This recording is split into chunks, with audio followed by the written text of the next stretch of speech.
Hello students, welcome to my YouTube channel studies at home. आज हम करने वाले हैं 7th क्लास के सिविक्स के फर्स्ट चैप्टर ऑन इक्वलिटी का पार्ट 2। तो लास्ट वीडियो में हमने रिकॉग्नाइजिंग डिग्निटी तक पढ़ा था, और इस वीडियो में हम इक्वलिटी इन इंडियन डेमोक्रेसी से स्टार्ट करेंगे। तो जैसा कि हम सब जानते हैं, इंडिया एक डेमोक्रेटिक कंट्री है, तो यहाँ पे इक्वलिटी भी है, तो वही हम पढ़ेंगे। तो जो इंडियन कॉन्स्टिट्यूशन है उसमें हर आदमी इक्वल है। इंडियन कॉन्स्टिट्यूशन ने हर आदमी को इक्वल की मान्यता दी है। इसका मतलब क्या हुआ कि कोई भी इंडिविजुअल, कोई भी आदमी हो, चाहे वो मेल हो या फिर फीमेल हो, या फिर किसी भी कास्ट से बिलोंग करता हो, रिलीजन से बिलोंग करता हो, ट्राइब हो, या फिर उसका कोई भी एजुकेशनल बैकग्राउंड हो, कम पढ़ा हो चाहे ज़्यादा पढ़ा हो, या फिर इकोनॉमिक बैकग्राउंड, अमीर गरीब, सब इक्वल हैं इस कंट्री में। पर ऐसा नहीं है, हम ऐसा नहीं कह सकते कि इनइक्वलिटी नहीं रहता। आज के टाइम भी इंडिया में इनइक्वलिटी है, पर जैसा कि हम सब जानते हैं इंडिया एक डेमोक्रेटिक कंट्री है, तो यहाँ पे भी इक्वलिटी के प्रिंसिपल्स को फॉलो किया जाता है, और यहाँ पे इक्वलिटी के प्रिंसिपल्स हैं। अब हम नेक्स्ट पेज पे मूव करते हैं। देखिए, आज के टाइम पे गवर्नमेंट ने ऐसे बहुत सारे लॉज बना रखे हैं ताकि लोगों को डिस्क्रिमिनेशन और इल ट्रीटमेंट से प्रोटेक्ट किया जा सके, उन्हें भेदभाव से बचाया जा सके। पर पहले ऐसा नहीं होता था, पहले लॉज नहीं थे, तो पहले लोगों को डिस्क्रिमिनेशन और इल ट्रीटमेंट से प्रोटेक्ट नहीं किया जा सकता था, उन्हें भेदभाव से नहीं बचाया जा पाता था। पर आज के टाइम में सेवरल नियम आ चुके हैं जिससे लोगों को डिग्निटी और इक्वलिटी के साथ ट्रीट किया जाता है।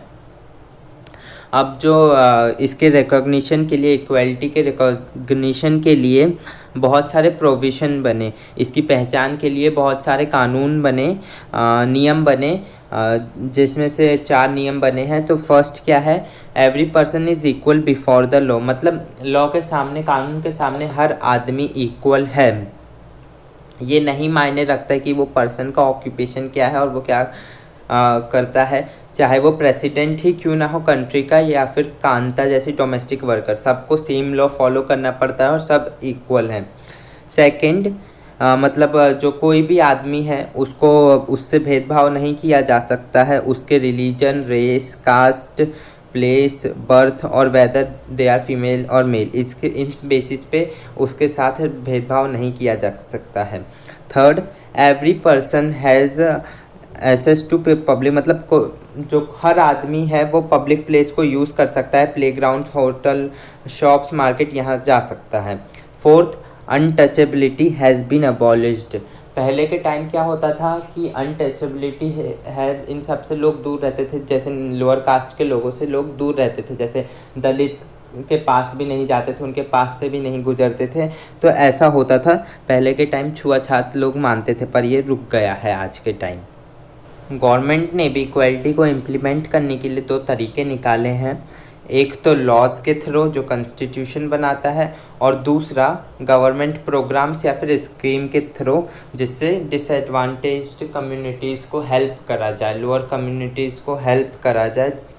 तो इसलिए कुछ लॉज बनाए हैं ताकि लोगों के राइट को प्रोटेक्ट किया जाए, उन्हें इक्वली ट्रीट किया जाए। फिर इस लॉज के एडिशन में गवर्नमेंट ने कुछ स्कीम्स भी निकाली हैं, जिसको हम नेक्स्ट पेज में तो गवर्नमेंट ने बहुत सारे स्कीम्स निकाले जिससे मोस्ट डिसएडवांटेज्ड कम्युनिटीज़, इंडिविजुअल्स, मतलब लोगों की हेल्थ, लाइफ को इम्प्रूव करा जा सके, क्योंकि इन्हें पहले से, मतलब पहले सेंचुरीज़, बहुत से सेंचुरीज़ पहले से अनइक्वली ट्रीट किया जाता था। तो इनकी लाइफ को इम्प्रूव करने के लिए गवर्नमेंट ने बहुत से स्कीम्स निकाले। तो इस स्कीम्स से क्या हुआ कि इनको ग्रेटर अपॉर्चुनिटी मिलने लगी पीपलों को, जिन्हें पास्ट में ऐसा नहीं मिलता था। तो गवर्नमेंट ने बहुत से स्टेप्स निकाले, तो ऐसा ही एक स्टेप लिया गवर्नमेंट ने मिड डे मील स्कीम को स्टार्ट करके। ये जो स्कीम है, ये जो प्रोग्राम है, ये कहाँ स्टार्ट हुआ था, ये गवर्नमेंट एलिमेंट्री स्कूल में इंट्रोड्यूस हुआ था, जहाँ पे बच्चों को कुक्ड लंच प्रोवाइड करने लगे थे, मतलब खाना दिया जाता था। तो जो तमिलनाडु है वो फर्स्ट स्टेट है इंडिया का जहाँ पे ये प्रोग्राम सबसे पहले इंट्रोड्यूस किया गया था, स्टार्ट किया गया था। फिर 2001 में सुप्रीम कोर्ट ने सारे स्टेट गवर्नमेंट को इस प्रोग्राम को स्टार्ट करने का ऑर्डर दिया और बोला कि 6 महीने के अंदर इस प्रोग्राम को, इस स्कीम को स्टार्ट करना है। तो ये जो प्रोग्राम है इसके बहुत सारे पॉजिटिव इफ़ेक्ट्स भी हुए, जैसे मतलब बहुत सारे गरीब बच्चे भी अब स्कूल में आने लगे क्योंकि उन्हें भरपेट खाना मिलने लगा। ऐसे उन्हें खाना नहीं मिल पाता था, अब जब उन्हें स्कूल में ही खाना मिलने लगा तो वो उनका पेट भी भर जाता और वो पढ़ाई भी अच्छे से कर लेते। तो बहुत से गरीब बच्चों ने स्कूल में एडमिशन कराया, इनरोल हुए और रेगुलर स्कूल भी अटेंड करने लगे। पहले क्या होता था, बच्चे लंच करने के लिए घर चले जाते थे पर वहाँ से वापस स्कूल नहीं आते थे। पर जब से ये mid day meal programme start हुआ है तो इनकी अटेंडेंस जो है वो इम्प्रूव हुई है, क्योंकि इनको स्कूल में ही लंच मिलने लगा तो इनको घर जाने की ज़रूरत ही नहीं पड़ती थी। फिर ये जो प्रोग्राम है इसने कास्ट प्रेजुडिस को भी रिड्यूस करने में बहुत हेल्प करा है, इसको कम करने में बहुत हेल्प करा है, क्योंकि जो लोअर और अपर कास्ट के बच्चे जो हैं वो साथ ही बैठ के खाना खाते थे, इसलिए इसने इसको कम करने में बहुत हेल्प करा। और कुछ कुछ जगहों पे दलित वुमेन को भी खाना बनाने का काम दिया गया है, जो कि बहुत डिसएडवांटेज कम्युनिटी है, तो ये खाना बनाती है वहाँ पे, तो इससे उनको पैसा मिलता है काम करने के लिए और वो भी अपना लिवलीहुड अच्छे से जी सकती हैं। फिर ये जो मिड डे मील प्रोग्राम है इसने पुअर बच्चों का हंगर भी बहुत कम करने में हेल्प करा है, मतलब उनकी भूख को भी मिटाने में बहुत हेल्प करी है। जो स्कूल तो आते थे पर अपनी स्टडीज़ पे कंसंट्रेट नहीं कर पाते थे, ध्यान नहीं लगा पाते थे, क्योंकि उनके जो स्टमक है वो एम्प्टी होते थे, वो खाली होते थे, उन्हें भूख लगी होती थी। तो जो वैसे तो गवर्नमेंट के प्रोग्राम ने बहुत ही इम्पॉर्टेंट रोल प्ले करा है इक्वालिटी के अपॉर्चुनिटीज़ को इंक्रीज़ करने में, पर अभी भी इन प्रोग्राम्स की ज़रूरत है। वैसे तो जो मिड डे मील प्रोग्राम है इसने बहुत हेल्प करा है इन बच्चों के इनरोलमेंट और अटेंडेंस को इंक्रीज़ करने में, खासकर पुअर बच्चों के, गरीब बच्चों के। इस प्रोग्राम के वजह से गरीब बच्चे अब स्कूल में एडमिशन कराने लगे और रेगुलर स्कूल भी आने लगे। पर अभी भी हमारे कंट्री में बहुत बिग डिफरेंस है ऐसे स्कूल में जो अमीर बच्चे अटेंड करते हैं और ऐसे स्कूल में जो पुअर बच्चे अटेंड करते हैं। और आज भी हमारे कंट्री में ऐसे बहुत से स्कूल हैं जहाँ पे दलित बच्चों के, जैसे ओम प्रकाश वाल्मीकि के साथ डिस्क्रिमिनेशन किया जाता है, उनके साथ भेदभाव किया जाता है और अनइक्वली उन्हें ट्रीट किया जाता है। ऐसे बच्चों को ज़बरदस्ती अनइक्वल सिचुएशन में उन्हें फोर्स किया जाता है और उनकी डिग्निटी को हर्ट किया जाता है। इन सब का एक रीज़न ये भी है कि लोग उनको इक्वल ट्रीटमेंट देना चाहते ही नहीं हैं, बल्कि ये जो है ये लॉ के खिलाफ है। लॉ सबको इक्वल ट्रीटमेंट देता है, तब भी लोग इनको इक्वल ट्रीटमेंट ही नहीं देना चाहते हैं। तो इसका एक रीज़न ये है कि जो एटीट्यूड है वो बहुत धीरे धीरे चेंज होता है, लोगों का जो नज़रिया है वो धीरे धीरे चेंज होता है। और पर्सन जो होता है, जो आदमी होता है, वो इसके बारे में अवेयर भी होता है, उसके बारे में जागरूक भी होता है कि डिस्क्रिमिनेशन, जो भेदभाव है वो लॉ के खिलाफ है, कानून के खिलाफ है। तब भी इन सब के बावजूद वो पीपल को अनइक्वली ट्रीट करता है ऑन द बेसिस ऑफ, मतलब कास्ट के बेसिस पे, रिलीजन के बेसिस पे, डिसेबिलिटी के बेसिस पे, इकोनॉमिक स्टेटस के बेसिस पे। और एक रीज़न ये भी है कि बिकॉज दे आर वुमेन, जो वुमेन है उनको भी अनइक्वली ट्रीट किया जाता है, ये एक बहुत बड़ा रीज़न है। और ये ऐसा नहीं है कि ये एटीट्यूड तभी चेंज होगा जब पीपल को लगेगा कि सब इन्फीरियर है, मतलब सब बराबर हैं, कोई छोटा नहीं है, सबको इक्वलिटी मिलनी चाहिए डिग्निटी के साथ। तो इसलिए जो इक्वलिटी को डेमोक्रेटिक सोसाइटी में इस्टेब्लिश करना, उस पे वहाँ पे स्थापित करना एक बहुत ही कंटिन्यूस स्ट्रगल चलते आ रहा है बहुत सारे कम्युनिटीज़ का। तो यही हम नेक्स्ट टॉपिक में पढ़ेंगे, issues of equality in other democracies.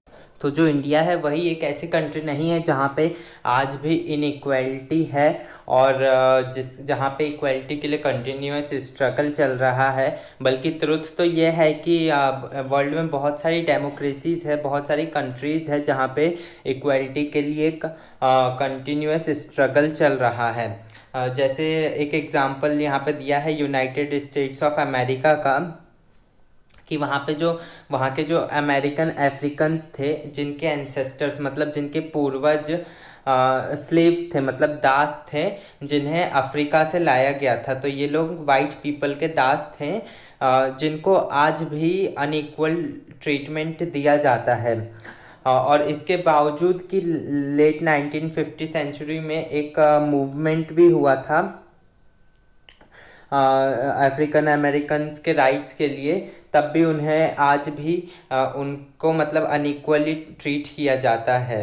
और उनके सारे इक्वलिटी के लॉज डिनाइड है, मतलब जो लॉज हैं वो भी उनके खिलाफ हैं इक्वलिटी के। जैसे यहाँ पे एक एग्जांपल दिया है कि जब ये जो ब्लैक पीपल है ये बस से ट्रैवल कर रहे होते थे, तो या तो उन्हें लास्ट में बैठना पड़ता था या फिर उन्हें उठना पड़ता था। जब कोई अमेरिकन वहाँ पर बैठना चाहता था तो उन्हें उठना पड़ता था।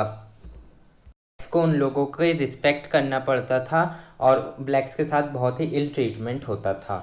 इसके बाद एक इंसिडेंट्स हुआ जिसके वजह से एक ह्यूज एजिटेशन हुआ, मतलब एक बड़ा आंदोलन हुआ, जिसके बाद जिसने पूरे मतलब अफ्रीकन अमेरिकन की लाइफ बदल दी। तो एक लेडी थी रोसा पार्क, जो कि एक अफ्रीकन अमेरिकन वुमेन थी। वो अपने काम से परेशान होकर घर वापस जा रही थी, तो उसने अपनी जो सीट थी वो एक वाइट पर्सन को देने से मना कर दिया।